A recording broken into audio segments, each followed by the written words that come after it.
देखो बेटा, है क्या, पिछले लेक्चर में अपन लोगों ने आयनिक बॉन्ड पढ़ लिया था, आयनिक बॉन्ड के कैरेक्टरिस्टिक पढ़ लिए थे और आयनिक बॉन्ड की फिजिकल प्रॉपर्टी पढ़ ली थी, लैटिस एनर्जी वगैरह बारे में सब कुछ बारे में पढ़ लिया था। ठीक है, फिर उसके बाद हम लोगों ने कोवैलेंसी के बारे में पढ़ा था। कोवैलेंसी क्या होती है? कोवैलेंसी का सीधी भाषा में मतलब क्या था, कौन कितने बॉन्ड बनाता है।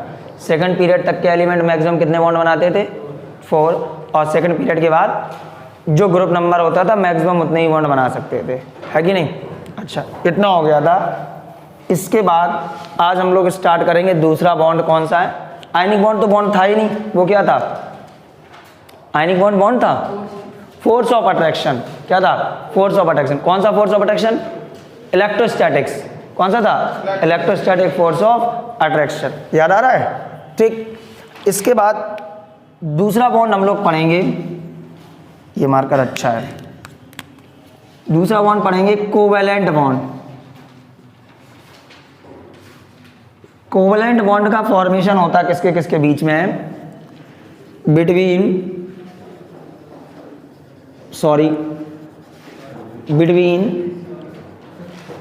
Non metal and non metal.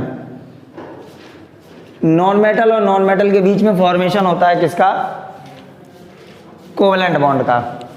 दूसरी बात, इनके लिए जो इलेक्ट्रोनेगेटिविटी डिफरेंस है वो आपका लेस देन 1.7 होना चाहिए।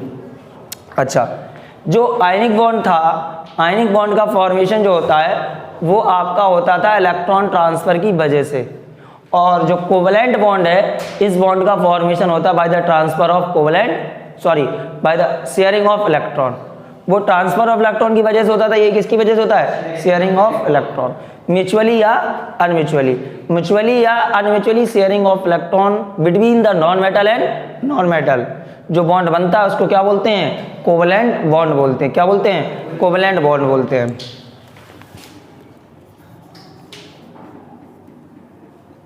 Mutually and unmutually sharing of electron between non metal and non metal. Non metal और नॉन मेटल के बीच में म्यूचुअली या अनम्यूचुअली शेयरिंग ऑफ इलेक्ट्रॉन की वजह से जो बॉन्ड बनता है उसको क्या बोलते हैं? कोवैलेंट बॉन्ड बोलते हैं। ठीक है। अच्छा, ये आपका 3 तरीके का होता है covalent bond. They are of 3 types on the basis of sharing, on the basis of sharing of electron। कितने इलेक्ट्रॉन शेयर कर रहे हैं इस हिसाब से कोवैलेंट बॉन्ड आपका 3 तरीके का होता है। ध्यान सुनना, अगर आपका एक एलिमेंट का एक इलेक्ट्रॉन और दूसरे एलिमेंट का भी एक इलेक्ट्रॉन आपस में शेयर कर रहा है तो आपका जो बॉन्ड बनेगा उसको क्या बोलेंगे? Mono covalent bond. अगर एक एलिमेंट का 2 इलेक्ट्रॉन दूसरे एलिमेंट का भी 2 इलेक्ट्रॉन आपस में शेयर कर रहे हैं, शेयरिंग मतलब इलेक्ट्रॉनों की शेयरिंग, जैसे हम लोग कोई चीज़ आपस में शेयर कर लें, ठीक है, तो जैसे लंच शेयर कर लेते हैं हम लोग, समझे, तो यही मना किया वो बात मुझे पता है। ठीक है, तो जब इलेक्ट्रॉनों की शेयरिंग होती है तो आपका कोवैलेंट बॉन्ड बनता है। अगर एक एक इलेक्ट्रॉन एलिमेंट के शेयर हो रहे हैं तो mono covalent bond, 2 electron share हो रहे हैं तो डाई कोवैलेंट बॉन्ड, अगर 3 इलेक्ट्रॉन शेयर हो रहे हैं तो ट्राई कोवैलेंट बॉन्ड। अच्छा, ये इलेक्ट्रॉनों की शेयरिंग करते क्यों हैं एलिमेंट? मज़ा आता है। लंच करते हैं एक दूसरे का शेयर ताकि दोनों की भूख मिट जाए थोड़ी बहुत। अब भाई एक बंदा लाया दूसरा बंदा नहीं लाया तो क्या कहे, भाई तू हमारा थोड़ा खा ले, ठीक है। उससे क्या है, वो बात अलग है कि पेट मेरा भी नहीं भरेगा, लेकिन इतना है कि पेट तेरा भी बिल्कुल खाली नहीं रहेगा, थोड़ा बहुत मेरा, थोड़ा बहुत तेरा, तो संतुष्टि मिल जाएगी। नहीं कहते बोला इतना खा लो कि पानी पी लिया जाए, तो वही सिस्टम हो जाएगा। तो इलेक्ट्रॉनों की शेयरिंग एक दूसरे के साथ क्यों करते हैं? ताकि उनमें आ जाए स्टेबिलिटी। परफेक्ट स्टेबिलिटी तो नहीं आ पाएगी कि ऑक्टेट उनका स्टेबिलिटी आ जाए, मतलब उनका क्या कंप्लीट हो जाए? ऑक्टेट कंप्लीट हो जाए।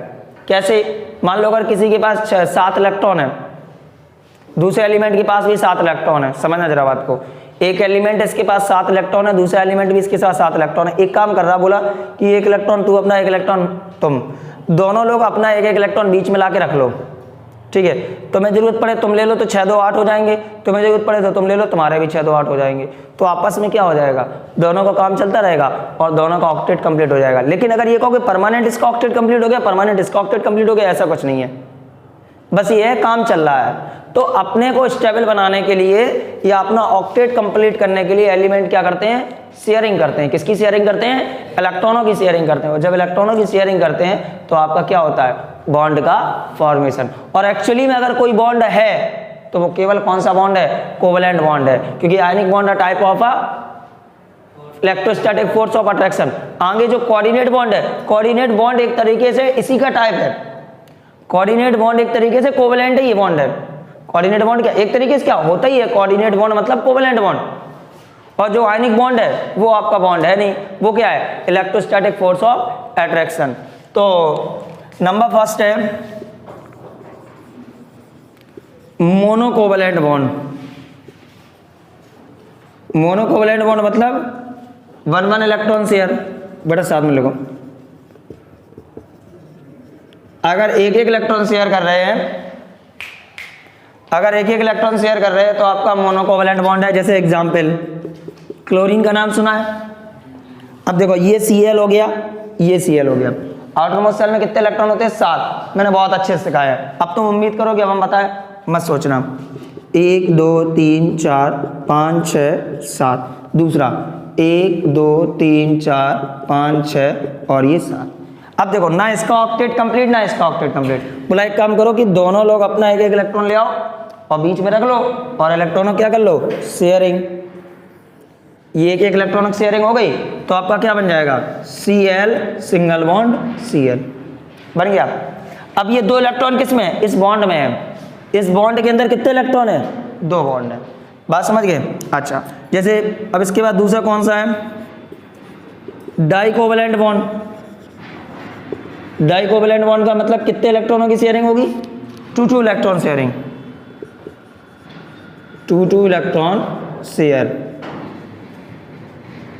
अगर 2 इलेक्ट्रॉन शेयर कर रहे हैं तो कौन सा वो कोवेलेंट बॉन्ड बनेगा, डाइकोवेलेंट बॉन्ड। जैसे ऑक्सीजन O2, ये दिख रहा है, ये आ रहा है O2। O2 क्या होता है, O। आउटरमोस्ट शेल में कितने इलेक्ट्रॉन होते हैं, 6। किस ग्रुप का एलिमेंट ऑक्सीजन, 6 ग्रुप का है। किस ग्रुप का है, 6 ग्रुप का है। जो जिस ग्रुप का एलिमेंट होता है उसकी आउटरमोस्ट शेल में उतने ही इलेक्ट्रॉन होते हैं। ये बात हम पूरी साल में 2 सालों में कम से कम 40 बार बोलते होंगे। और फिर भी जब किसी लड़के से पूछो तो वो इतना गंदा मुंह बनाता है कि मुझे लगता है कि या तो ये मुझे देख के बना रहा है या खुद इसका ऐसा है ही। तो क्या है, अब ऑक्सीजन किस ग्रुप का एलिमेंट है, 6 ग्रुप का एलिमेंट है। आउटरमोस्ट कितने इलेक्ट्रॉन होंगे, 6 इलेक्ट्रॉन। 1 2 3 4 5, 3 2 5 1 और ये 6। 1 2 3 4 5 और ये 6 हो गए। अब ये ऑक्टेट कंप्लीट करने के लिए कितने कितने इलेक्ट्रॉनिक शेयरिंग करेगा, 2 की। जब ये 2 की शेयरिंग करेगा, सोचो जरा यहाँ से ये, अब इसके काउंट करना, 2 2 4 और 2 6 और 2 8। फिर यहाँ देखो 2 2 4 2 6 और 2 8, दोनों का काम हो गया। कितने बॉन्ड बनेंगे, 2। जब 2 इलेक्ट्रॉनों की शेयरिंग होगी तो 2 बॉन्ड बनेंगे, क्योंकि एक कोवेलेंट बॉन्ड फॉर्मेशन के लिए कितने इलेक्ट्रॉन चाहिए, 2 बॉन्ड चाहिए। कितने बॉन्ड चाहिए, तो ये डाइकोवेलेंट बॉन्ड हो गया। इसके बाद तीसरा है ट्राइकोवेलेंट बॉन्ड। ट्राइकोवेलेंट बॉन्ड का मतलब है जब आपकी शेयरिंग कितने कितने इलेक्ट्रॉन की हो, 3 इलेक्ट्रॉन शेयरिंग होगी। नोट करना मतलब 3 इलेक्ट्रॉन आपके शेयर करें तब आपका कौन सा बॉन्ड बनेगा, ट्राइकोवेलेंट बॉन्ड बनेगा। बात समझ आई, ठीक है। जैसे एग्जांपल देखना आपको नाइट्रोजन N2। नाइट्रोजन किस ग्रुप का एलिमेंट है, 5th ग्रुप का एलिमेंट है नाइट्रोजन। नाइट्रोजन आपका किस ग्रुप का एलिमेंट है, 5th ग्रुप का एलिमेंट है। बोलो 5th ग्रुप का एलिमेंट है नाइट्रोजन। अच्छा 5th ग्रुप का एलिमेंट है तो आउटरमोस्ट शेल में कितने इलेक्ट्रॉन होंगे, 5 इलेक्ट्रॉन होंगे। कितने इलेक्ट्रॉन होंगे, 5। जो जिस ग्रुप का एलिमेंट होता है आउटरमोस्ट शेल में उसके उतने ही इलेक्ट्रॉन होते हैं। आउटरमोस्ट शेल में क्या होता है, उतने ही इलेक्ट्रॉन होते हैं। बात समझ में आई। तो नाइट्रोजन आपका 5th ग्रुप का एलिमेंट है, तो आउटरमोस्ट शेल में कितने इलेक्ट्रॉन होंगे? 5 इलेक्ट्रॉन होंगे। कितने इलेक्ट्रॉन होंगे? 5। ठीक है, तो ये n हो गया और ये n हो गया। ठीक, 1 2 3 4 और ये 5, 1 2 3 और ये 4 और ये 5। ठीक है, अब देखो ये 3 इलेक्ट्रॉनों शेयरिंग करेगा, तो 3 3 6 2 8 हो गए इसके। ये कितना हो जाएगा? 3 3 6 2 8। क्या बन जाएगा? n triple bond n। जब एक इलेक्ट्रॉन की शेयरिंग करेगा तो एक बॉन्ड बनेगा, 2 इलेक्ट्रॉन की शेयरिंग करेगा 2 बॉन्ड बनेंगे, 3 इलेक्ट्रॉन की शेयरिंग करेगा तो 3 बॉन्ड बनेंगे। तो ये आपके क्या हो गए? कोवेलेंट बॉन्ड के टाइप हो गए। इसके बाद सुनो ध्यान से, फिजिकल प्रॉपर्टी। फिजिकल प्रॉपर्टी में अगर बात करो तो फिजिकल प्रॉपर्टी में फर्स्ट पॉइंट है फिजिकल नेचर। फिजिकल नेचर की बात करो तो मोस्टली जो कोवेलेंट कंपाउंड होते हैं वो आपके गैसियस फॉर्म में होते हैं। किस फॉर्म में होते हैं? गैसियस फॉर्म में होते हैं। मोस्ट ऑफ कोवेलेंट कंपाउंड किस फॉर्म में होते हैं? गैसियस फॉर्म में होते हैं। कुछ कोवेलेंट कंपाउंड आपके ऐसे हैं जो लिक्विड फॉर्म में पाए जाते हैं, और बहुत ही कम कोवेलेंट कंपाउंड ऐसे हैं जो आपके सॉलिड फॉर्म में पाए जाते हैं। अच्छा, ऐसा क्यों होता है? एक्चुअली जो कोवेलेंट कंपाउंड होते हैं, कोवेलेंट कंपाउंड्स के बीच में आपस में, कोवेलेंट कंपाउंड्स के मॉलिक्यूलों में आपस में, जैसे क्लोरीन क्लोरीन क्लोरीन है, जैसे इसमें O2 O2 O2 इस बेसिल में है, सॉरी बेसिल के इस कमरे में, तो O2 O2 मॉलिक्यूल के बीच में कौन सा फोर्स ऑफ अट्रैक्शन है? केमिस्ट्री की भाषा में बात करो, तुम ग्रेविटेशनल मत बोलने लगना।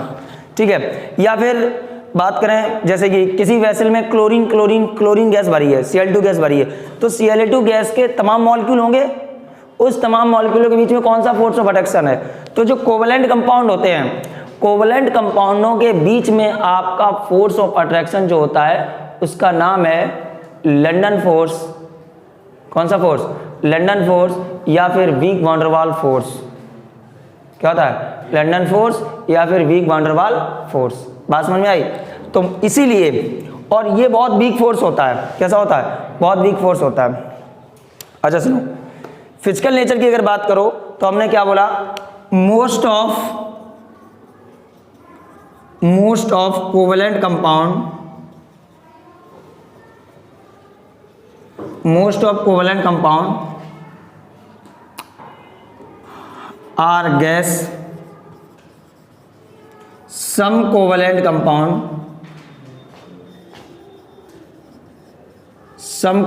compound are liquid,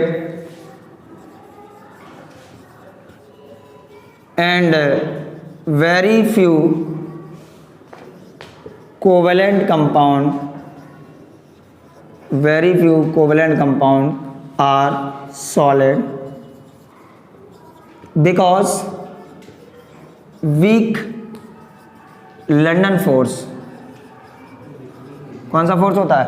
London force की वजह से, वीक लंदन फोर्स की वजह से आपके ये ज़्यादातर आपके कैसे होते हैं? गैस होते हैं, बहुत ही कम लिक्विड होते हैं और बहुत कम सॉलिड होते हैं। एक्चुअली ये जो लंदन फोर्स है, ये लंदन फोर्स आपका डायरेक्टली प्रोपोर्शनल होता है मॉलिक्यूलर वेट के। किसके होता है? मॉलिक्यूलर वेट के। लंदन फोर्स डायरेक्टली प्रोपोर्शनल किसके होता है? मॉलिक्यूलर वेट के। अब ध्यान सुनना है क्या, जैसे जैसे मॉलिक्यूलर वेट बढ़ेगा आपका क्या हो जाएगा? लंदन फोर्स बढ़ता जाएगा। और जब किसी में फोर्स ऑफ अट्रैक्शन फोर्स बढ़ता है तो गैस से लिक्विड और लिक्विड से किस में आ जाते? सॉलिड में आ जाते हैं धीमे धीमे। सुना होगा तुमने, गैसों में फोर्स ऑफ अट्रैक्शन कम होता है, लिक्विड में उससे ज़्यादा होता है, सॉलिड में सबसे ज़्यादा होता है। तो अब ये जो फोर्स है वो डायरेक्टली प्रोपोर्शनल किसके है? मॉलिक्यूलर वेट के। अगर तुमसे बात की जाए, ये है फ्लोरीन, ये है क्लोरीन, ये है ब्रोमीन और ये है iodine. Fluorine chlorine bromine iodine, सबसे ज़्यादा किस में लंदन फोर्स होगा या वीक वैन डर वाल फोर्स होगा? किस में होगा? आयोडीन में, क्योंकि आयोडीन का मॉल का वेट ज़्यादा है। बोलो है कि नहीं? अच्छा, तभी पता है तुम्हें, ये फ्लोरीन और ये क्लोरीन ये आपके गैसियस फॉर्म में पाए जाते हैं। फोर्स बढ़ा तो ब्रोमीन किस फॉर्म में पहुंच गया? लिक्विड फॉर्म में पहुंच गया। और फोर्स बढ़ा तो आयोडीन क्या बन गया, सॉलिड। और तुम्हें याद होगा, तुमने बहुत अच्छे से सुना होगा Sublime solid. You know what is the Sublime solid? Solid which directly change into vapour. वो सॉलिड जो डायरेक्टली किस में चेंज आते हैं, वेपर में। सॉलिड से सीधे किस में चेंज आते हैं, वेपर में। जैसे कैंपर, आयोडीन, नेफ्थलीन, NH4Cl, ये सब क्या है, सॉलिड से सीधे किस में जाते हैं, गैस में आते हैं। अच्छा, किसी ने NH4Cl नहीं देखा है? नहीं देखा। तुमने घर में जब चाइल्ड बर्थ होती है तो चाइल्ड बर्थ के बाद घर के बाहर थोड़ा वो आग साग जलाई जाती है, याद हो तुम्हें? किसी, अरे जब घर में बच्चा वगैरह होते हैं, छोटे बच्चे पैदा होते हैं, तो घर के बाहर जो मेन गेट होता है उसमें थोड़ी बहुत आग रख दी जाती है? देखा ऐसा किसी ने? बोलो, तुमने देखा? किसी नहीं देखा ऐसा? तुमने देखा? फिर उसके बाद उसमें कुछ डाल भी देते हल्का सा, जिसकी एक स्मेल टाइप की आती है। रेड कलर नहीं, रेड कलर का नहीं होता, थोड़ा हल्का मिट्टी कलर का होता, उसकी हल्की स्मेल भी आती है, ऐसा लगता है कुछ जल रहा है। किसी ने कुछ फील नहीं किया? दैट नोट कर लिया। क्या कह रहे हैं?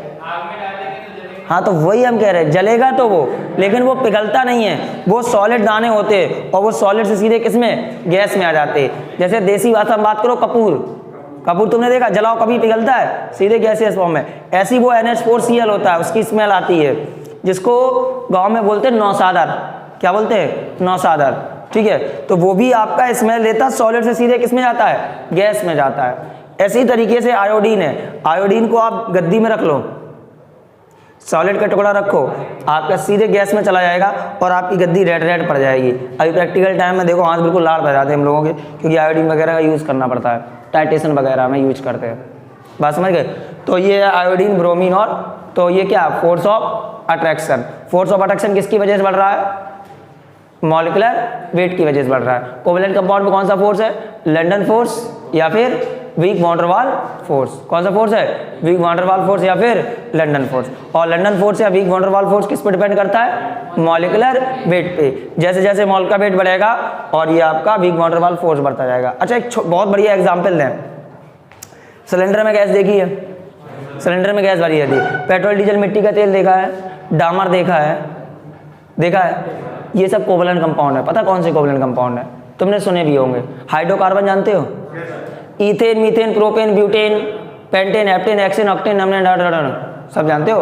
अरे जैसे जैसे कार्बन बढ़ते हैं वैसे ही बढ़ते जाते हैं। Methane, ethane, propane, butane. ठीक, ये 4 कार्बन के एल्केन हैं। जिन बच्चों ने 10th में थोड़ा बहुत पढ़ा होगा उनके लिए बता रहे, ये 4 कार्बन के एल्केन हैं, C1 से C4। जो C1 से C4 के एल्केन होते हैं, मतलब मीथेन, इथेन, प्रोपेन और ब्यूटेन, ये सिलेंडर में गैस फॉर्म में भरे रहते हैं। ये कैसे भरे रहते हैं? सिलेंडर में गैस फॉर्म में भरे रहते हैं। उसके बाद C5 से C18 तक या 16 मान लो, C17 तक, मतलब कि ब्यूटेन के बाद pentane, heptane, hexane, heptane, octane, nonane, decane, undecane, dodecane, tridecane, tetradecane, pentadecane, hexadecane और हेप्टाडेकेन, ये 17 तक। ये जो होते हैं ये आपके लिक्विड फॉर्म में पाए जाते हैं, और यही तो है पेट्रोल, डीजल, मिट्टी का तेल। मतलब डामर बता रहे ना, अभी डामर तक पहुंच रहे ना। ये क्या है? पेट्रोल, डीजल, मिट्टी का तेल क्या है? हाइड्रोकार्बन है। क्या है? हाइड्रोकार्बन है। तो देखो, जब ब्यूटेन है तो मॉलिक्यूलर वेट कम है, जब कार्बन चार कार्बन होंगे तो मॉल का वेट कम होगा। अब कार्बन 5, 6, 7, 8, मॉल का वेट बढ़ता जाएगा, फोर्स बढ़ता जाएगा, गैस से किस फॉर्म में पहुंच गए? लिक्विड में। और इसके बाद कार्बन 17 के बाद कार्बन इनफाइनाइट तक, डामर वगैरह ये सब चीजें जो आती हैं ये इसमें आ जाती हैं, और मॉल का वेट बढ़ गया तो लिक्विड से किस में चेंज हो गए? सॉलिड में चेंज हो गए। तो कोवेलेंट कंपाउंड में कौन सा फोर्स होता है? लंडन फोर्स, डिस्पर्सन फोर्स, तमाम फोर्स इनके नाम होते हैं, London force, van der Waals force, dispersion force, कुछ भी बोल दो, बस समझ आई। ये डिपेंड किस पे करते हैं? Molecular weight. नाच कर लो।